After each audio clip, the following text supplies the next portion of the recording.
Hi, എല്ലാവർക്കും നമസ്കാരം. നമ്മൾ എല്ലാവരും വാഹനം ഉപയോഗിക്കുന്നവരാണ്. നമ്മളിപ്പോൾ ഒരു യാത്ര പോവുകയാണെങ്കിൽ നമ്മളൊന്ന് കുളിച്ച് ഫ്രഷായി നല്ല ഡ്രസ്സൊക്കെ ധരിച്ച് പെർഫ്യൂമൊക്കെ പൂശി 2-3 പ്രാവശ്യം മുടിയൊക്കെ ചീകി വെച്ച് കണ്ണാടിയിൽ 2-3 പ്രാവശ്യമൊക്കെ വന്ന് നോക്കി നമ്മൾ കാറിൽ കയറി അങ്ങോട്ട് പോകും. പക്ഷേ ആ കാറിൻ്റെ അവസ്ഥ എന്താ? പൊടി പിടിച്ച് വെള്ളം തൊടാതെ അത് മുഷിഞ്ഞ് ഇങ്ങനെ ഇരിക്കും.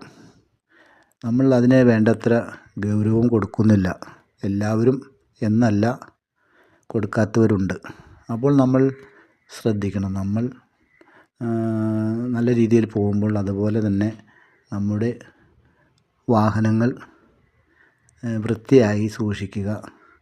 മറ്റൊരാൾ കണ്ടാൽ കുറ്റം പറയാത്ത രീതിയിൽ മുന്നോട്ട് പോവുക. എല്ലാവർക്കും ഓക്കെ.